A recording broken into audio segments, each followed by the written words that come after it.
Thank you very much for clicking on the video. एक बार फिर से आपका बहुत बहुत स्वागत है और यहाँ पे करते हैं हम रोजाना इंग्लिश की प्रैक्टिस। करेक्ट, इंग्लिश की प्रैक्टिस करते हैं। देखिए, नेचुरल इंग्लिश की प्रैक्टिस करते हैं और बहुत इंपॉर्टेंट सेशन है क्योंकि आज हम कुछ कंफ्यूजिंग वर्ड्स डिस्कस करेंगे। जैसे कई बार हम कहते हैं I have to do something, कई बार कह देते हैं I am suppose to do something, कई बार कह देते हैं I am to do this यानी करना है, और I need to, I have got to. ये सारे के सारे वर्ड्स में एक कॉमन बात पता है क्या है?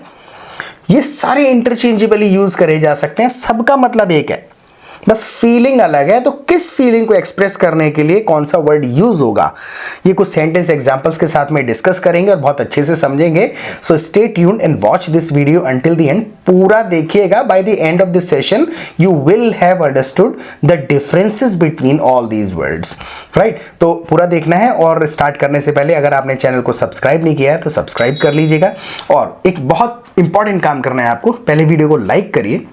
लाइक करने के बाद ना आपको एक ऑप्शन दिखेगा वीडियो को हाइप करने का, वो लाइक करने के बाद ही दिखेगा। तो वीडियो को लाइक करके हाइप कर दीजिएगा। It will help our video reach more people on YouTube, right? तो ये काम करिए आप। उसके बाद लेट्स गेट स्टार्टेड। मैंने कहा लेट्स स्टार्ट, ऐसे ना कह के मैंने ऐसे क्यों कहा, लेट्स गेट स्टार्टेड। दोनों में वही, ये कंफ्यूजन कैसे खत्म होंगे? रियल टाइम में बात करके। मैं अगर ये कह रहा हूं लेट्स स्टार्ट, तो मैं बात कर रहा हूं सेशन स्टार्ट करने की। Let's start the session, let's start something, है ना? Let's start the show, let's start reading, तो कुछ शुरू करना। और मैंने कहा लेट्स गेट स्टार्टेड। गेट मतलब don't get angry, don't get upset. तो अपनी अवस्था की बात कर रहा हूं, चलो शुरू हो जाए, चलो, राइट? ऐसा वाला है, चलो शुरू करें। लेट्स गेट स्टार्टेड मतलब अपनी अवस्था की बात करी, और लेट्स स्टार्ट यानी कि to start something, right? So let's get started. अब आपको कहना है कि भाई ऐसा है, मुझे बाजार जाना है। I have to go to market. Right? Have to बताया, तो हैव टू जब हम कहते हैं तो हम सिंपल कह रहे होते हैं, we are talking about necessity, कि कुछ कंपलसरी है आपको करने के लिए, right? I have to go to the market, दा लगाना था उसमें, I have to go to the market, मुझे मार्केट जाना है। लेकिन अगर मैं इसको ऐसे कह दूं I am to go to the market, तो मैं क्या कह रहा हूं एक्चुअल में? I am to go to the market. मुझे तो समझ भी नहीं आ रहा। नहीं आ रहा? देखो, अगर मैं ये कह दूं I am suppose to go to the market, suppose मतलब सोचना होता है ना। हाँ, मैं मार्केट जाने की सोच रहा हूँ। नहीं, देखो भाई इतना सा फर्क है। ये इंग्लिश में, किसी भी भाषा में, हम हिंदी में इसको एक्चुअल में इतना एनालाइज करते नहीं है। ये पैसिव सेंटेंसेस होते हैं। पैसिव मतलब पता है क्या? घुमा के। तो अगर मैं ये कह रहा हूं आई am supposed, I am suppose से स्टार्ट करते हैं। जैसे बेसिक समझो, मैं ये कह रहा हूं आई एम इन्वाइटेड, तो इसका मतलब मैं इन्वाइटेड हूँ। मैं इन्वाइटेड हूं, है? किसके द्वारा? ये बताने का ये रट लिया, ये कंपलसरी नहीं है ना ये बताना। सिमिलरली, तो जब मैं कह रहा हूं आई एम सपोज्ड, देखो आई एम इन्वाइटेड, इन्वाइटेड हूं, आई एम सपोज यानी सपोज्ड हूं, किसके द्वारा? पता नहीं, कंपलसरी नहीं होता है बताना। तो जब हम ये कह रहे हैं I am suppose to go to the market, यानी कि मेरे से एक्सपेक्टेशन है, ये किसी की भी हो सकती है, वो ठीक है, वो कंपलसरी नहीं होता है। जैसे मान के चलो मैं ये कहने लग जाऊं कि भाई ऐसा है, I am suppose to upload a video every day, I am suppose to upload one video every day. तो इसमें मैंने क्या कहा? I am supposed, I am suppose to upload a video every day. हाँ, मुझे हर रोज एक वीडियो डालनी चाहिए। एक्सपेक्टेशन मतलब मुझसे एक्सपेक्टेशन है, तो आई एम सपोज्ड। मुझे को नहीं, मुझी को नहीं, मुझसे एक्सपेक्टेशन है, लेकिन हम ये नहीं कहते किसको, ये बताते नहीं है इसमें। अच्छा, आई बात समझ? ठीक है, राइट? जैसे कि ये कहना पड़े कि भाई ऐसा है कि मुझे अपना पूरा होमवर्क करना है, तो I am suppose to finish my homework. तुमने अगर ये कहा, repeat this sentence, I am suppose to finish my homework, I am suppose to finish my homework. इससे पता है फीलिंग क्या आएगी? ये तुम्हारी मर्जी नहीं है, लेकिन तुमसे एक्सपेक्टेशन है। ठीक है, अब ये मैडम की भी हो सकती है, क्लास में स्टूडेंट्स की हो सकती है, सभी की है। बीइंग अ मॉनिटर आपसे एक्सपेक्टेशन है। तो जब हम ये बताना चाहते हैं कि मुझसे ऐसा एक्सपेक्टेशन है इस काम को करने की, तो हम आई एम सपोज टू कह देते हैं, यानी आई एम सपोज्ड बाय अदर्स।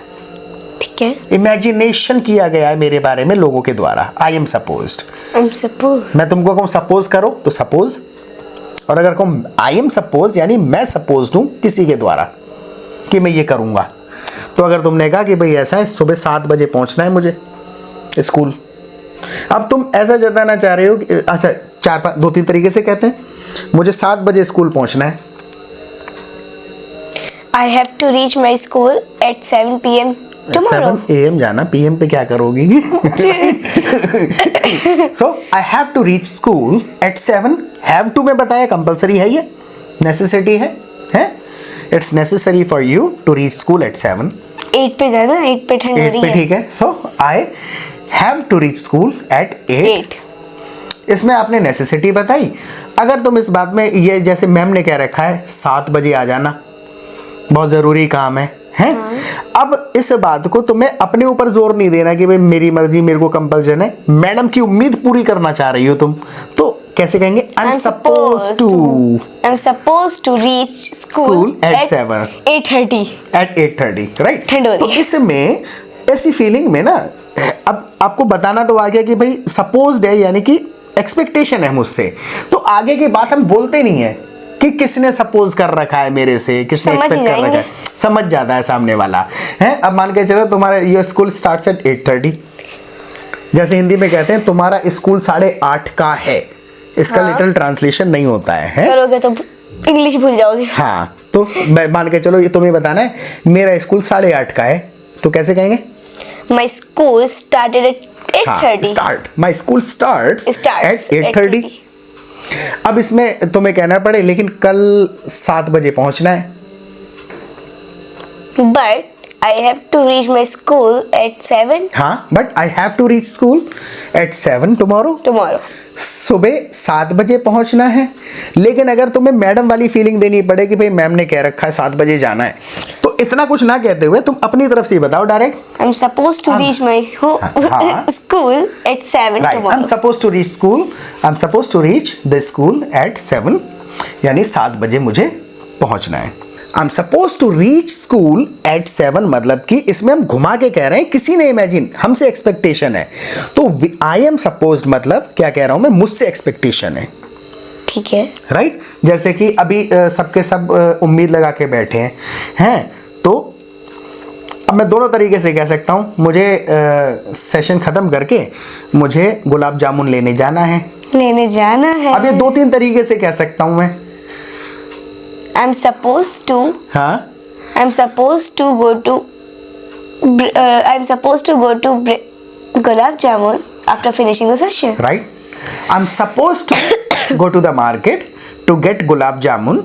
इसमें I'm supposed to जैसे ही मैंने कहा, तो क्या फीलिंग समझ में आई अब आपको कि मुझसे उम्मीद लगा के बैठा है कोई ना कोई, कहीं भी उम्मीद नहीं, मैं तो पक्की हूँ, एक्सपेक्टेशन है, तो I am suppose to do this. और अगर कंपल्जन बताऊं, नेसेसिटी है, तो I have to. You have to go to the हाँ, अब now you got the difference. आ गया डिफरेंस कि you are not suppose to, you have to. You have to. Okay, I will. So I have to go to the market to get gulab jamun, तो लेने जाना ही जाना है, नेसेसिटी है। और आई एम सपोज टू का मतलब है कि एक्सपेक्टेशन है किसी न किसी की। आया आपको समझ में? तो अब एक बात बताओ, आप what are you suppose to do every day? Have to नहीं, सपोज टू, राइट। और वो सपोज टू होते हैं तो हैव टू भी हो ही जाता है, क्योंकि हम किसी का एक्सपेक्टेशन नहीं तोड़ना चाहते हैं, राइट। जैसे मान के चलो ये कहने लग जाओ तुम, Do you know tomorrow is special day? Tomorrow is very special day. What's so special about tomorrow? Tomorrow is my last exam. Tomorrow is your last exam. हाँ. Okay. खुशी हो रही है, खुशी। हाँ, I'm so happy about that. हाँ, कहो। बलटली। हाँ, खुशी हो रही है, खुशी है। हिंदी में इतने शब्द कहे, इंग्लिश में कैसे कहते हैं? I'm very happy when I भाई simple, I am so happy. मैंने कहा था I am so happy about that. I'm so happy about that. यानी कि इस संदर्भ में कह रहे हैं हम ना, खुशी हो रही इसकी बहुत खुशी है मुझे। I am so happy about About it. About कह देते हैं इस बारे में, राइट। तो आई होप आपको आई हैव टू और सपोज टू समझ आ गया होगा। तो जब भी हम सपोज टू कह रहे हैं तो हम घुमा के ये कह रहे हैं कि किसी ना किसी के द्वारा एक्सपेक्टेशन है मुझसे, ठीक है, राइट। जैसे ये कहने लग जाऊं, महरीन क्या, अरे कह रहा हूँ सेंटेंस कह रहा हूँ, I'm just saying a sentence। तो मैं जैसे कि ना तुम्हें इंग्लिश में क्वेश्चन पूछने चाहिए। अब जैसे नॉर्मल सजेशन दे सकता हूँ मैं, you should ask questions in English, ये कहने वाली थी। लेकिन अब मैं अपनी एक्सपेक्टेशन बताते हुए कहूँ तो मैं डायरेक्ट कहूँगा, Mehreen you are suppose to ask questions during the session. You're supposed to ask question during the session. तो सपोज टू में हम क्या कह रहे हैं, आपसे एक्सपेक्टेशन ऐसी, और आई एम सपोज यानी मुझसे एक्सपेक्टेशन है किसी की। अब एक हो जाता है आई नीड टू।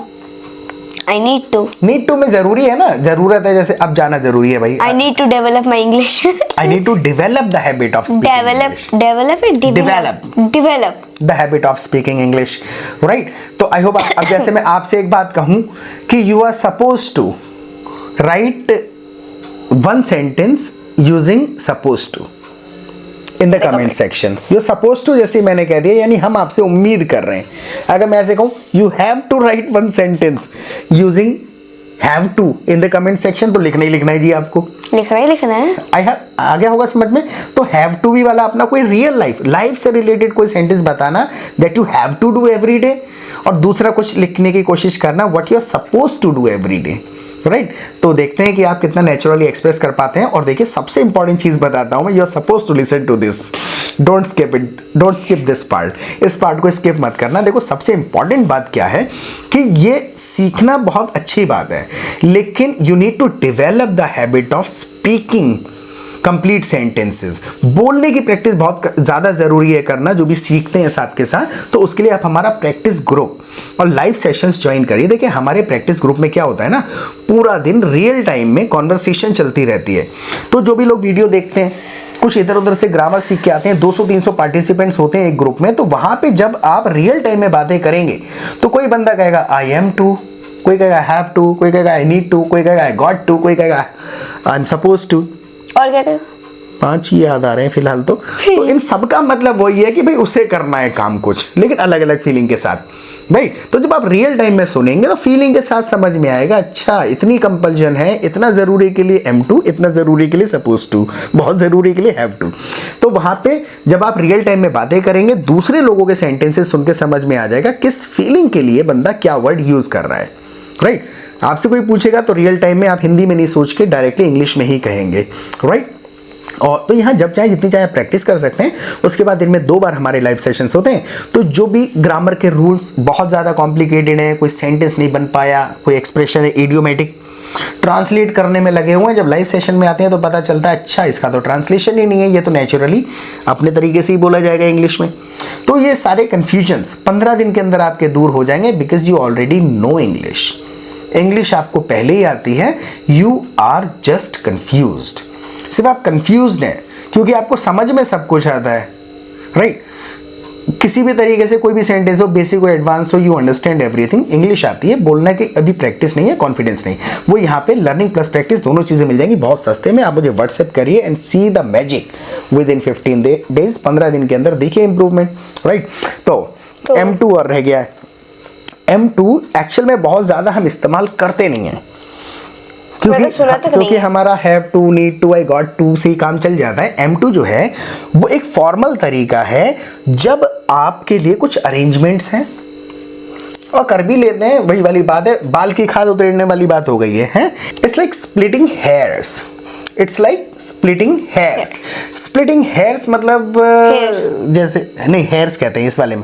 वैसे अगर you are referring to this portion तो दिस इज हेयर है, लेकिन वो अलग है। तो इट्स लाइक स्प्लिटिंग हेयर्स, यानी बालों को अलग करना, बखिया उधेड़ना, बाल की खाल उतारना, उस हिसाब से। तो इनमें कोई बहुत ज़्यादा डिफ्रेंशिएट करने की ज़रूरत नहीं है, राइट। तो M2 हम ऐसी अवस्था में इस्तेमाल कर लेते हैं जब हम बहुत ज़्यादा फॉर्मल साउंड करना चाहते हैं। जैसे अब अगर आपको कहना पड़े कि कल मुझे प्रेयर में एक असेंबली कहते हैं उसको, एक्चुअल में प्रेयर हम इंडिया में कहने लगे हैं, मुझे कल असेंबली में, स्कूल की जो असेंबली होती है उसमें मुझे एक स्पीच देनी है। अब आप आपके पास बहुत सारे ऑल्टरनेटिव्स हैं, कितने भी तरीके से कह सकते हैं। आप कैसे कहोगी कि मुझे कल असेंबली में एक स्पीच देनी है? ठीक है, I have to give a speech in assembly tomorrow. Right, I have to give a speech in the assembly tomorrow. I have to कह दिया। अगर प्रिंसिपल साहब ने कह रखा है, इंतजार कर रहे हैं आपका, प्रिंसिपल साहब सर ने कह रखा है, ठीक है, या टीचर ने कह रखा है, अब उनकी एक्सपेक्टेशन पे ज्यादा जोर देते हुए तुम्हें बताना है कि भाई उन्होंने उम्मीद लगा रखी है मुझसे, तो I'm supposed to give a speech in a prayer in the assembly tomorrow. Right? I'm supposed to जब हम कहते हैं तो हम सामने वाले की एक्सपेक्टेशन पे जोर दे रहे होते हैं कि मेरी मर्जी नहीं है, नेसेसिटी भी नहीं है, बस उनकी एक्सपेक्टेशन पूरी करनी है। I'm supposed by them, so I will give a speech in the assembly tomorrow. और अगर I am to आपने कह दिया, इसका मतलब भी वही है कि भाई you are supposed, कि आपके लिए कुछ है करने को। I am to give a speech in the assembly tomorrow. Suppose जुड़वा भाई है, सपोज जैसा ही है लगभग। I am to यानी कि मेरे लिए है कुछ करने को पड़ा हुआ, नेसेसिटी नहीं है, वरना आई हैव टू कह देते। सपोज टू भी नहीं है बहुत ज्यादा, उनकी एक्सपेक्टेशन भी नहीं है। आई एम टू यानी कि आपके लिए कुछ है करने को, न किसी ने उम्मीद लगा रखी, न करना ही करना। हाँ, आपके लिए है कुछ, पेंडिंग टाइप है, पेंडिंग पड़ा है कुछ आपके लिए, तो I am to do this यानी मुझे करना है, ये पेंडिंग है मेरे लिए। तो ये वाली फीलिंग है कि कुछ पेंडिंग पड़ा है आपके लिए, ठीक है, यानी कि कुछ पेंडिंग मतलब कुछ शेड्यूल्ड है जो आपको करना ही करना है। लेकिन इसमें फीलिंग ये है, बहुत कंपलसरी भी नहीं है, मतलब इतना हैव टू वाला नेसेसरी नहीं है और सपोज टू वाला भी एक्सपेक्टेशंस नहीं है, बस है पेंडिंग है, पेंडिंग वाली एक्सपेक्टेशन है, फीलिंग है। Got the point? ठीक है। जैसे अब M2 को यूज करके कोई एक सेंटेंस बना करके आप देखो, जैसे कि अभी मैं, वही है, फीलिंग का केवल गेम है, ऐसा कोई क्वेश्चन का आंसर नहीं है। अब हमें गुलाब जामुन लेने जाना ही है, तो जाना ही है भाई, 3-4 तरीके से आई हैव टू। अब देखो मैं अब यहाँ पर 4-5 तरीके से वॉइस टोन के साथ बोलूंगा तो आपको समझ में आएगा इंटरचेंजेबली कैसे यूज कर लेते हैं। जैसे कि I have to go to the market to get the gulab jamun. Have to बता दिया, नॉर्मल है। I've got to go to the market to get the gulab जामुन। अब मैंने I've got to कहा, इसका मतलब कोई फर्क नहीं है, फॉर्मेलिटी के लिए लग गया। हाँ, है हल्का सा फर्क है। I've got to जब मैंने कहा ना, तो मैंने ये बताया कि बस ये है मेरे पास करने को। I have to में है बहुत कंपल्शन। I've got to यानी पहले से प्रिपेयर नहीं था, पहले से नहीं थी अवस्था, लेकिन मम्मा ने अब कह दिया I've got to go, जाना ही जाना है। मैंने कहा था। हाँ, so I've got to go यानी अब तुरंत जाना है। ये रियल टाइम में सुनेंगे 4-5 सेंटेंसेस, फीलिंग के साथ समझ में आएगा। I've got to go to the market to get the gulab जामुन, मेरे को गुलाब जामुन लेने जाना है, जाना पड़ेगा वाला फीलिंग है, जाना पड़ेगा। I've got to go यानी मुझे जाना पड़ेगा। I'm supposed to go to the market to get the gulab jamun. Suppose to जैसी यानी कि सपोज बाय यू, बेचारे लगे नहीं, वही सपोज है ही ना, बेचारे ही लगता है उसमें। सपोज यानी अपनी मर्जी से नहीं है, कंपलसरी भी नहीं है, बस उनकी एक्सपेक्टेशन पूरा करने के लिए। So I'm supposed to go to the market to get the gulab jamun. But you have to go to the, भले ही कितने बज रहे हैं, भले ही 11:30 बज रहे हैं रात के, but I'm supposed to go to the market to get the gulab जामुन, मुझे लेने जाना पड़ेगा। अब अगर मान के चलो कि अब मैं इसमें ना कंपल्जन भी नहीं बता रहा हूँ, तुम्हारी एक्सपेक्टेशन से भी मुझे मतलब नहीं है, अब ये काम मेरी नज़र में पेंडिंग सा है मेरे लिए, तो मैं कहूँगा I am to go to the market, यानी कि मैंने इसको शेड्यूल कर रखा है पहले से। शेड्यूल पता है ना, प्लान कर रखा है। हाँ, प्लान कर रखा है मैंने पहले से। So I am to go to the market to get the gulab jamun. I am to मतलब आप ये बता रहे हैं which is scheduled for you, जो आपके लिए शेड्यूल्ड है, तो I am to do this. I hope आपको इनमें सब में डिफरेंस समझ में आया होगा। तो M2 को यूज़ करके कोशिश करिएगा कोई सेंटेंस बनाने की कमेंट सेक्शन में, और अभी तक वीडियो को लाइक करके हाइप नहीं करा है तो प्लीज़ कर दीजिएगा, और इस सेशन के बारे में हमें फीडबैक देना, और कोई भी आपके सजेशंस हों जो आपको लगता है कि हम यूज़ कर सकते हैं अपने सेशंस को बहुत ज़्यादा और ज़्यादा फ्रूटफुल बनाने के लिए आपके लिए, तो प्लीज़ कमेंट सेक्शन में लिखिएगा। Your comments are most welcome. Practice करते रहें। See you tomorrow. Till then take care of yourself and bye.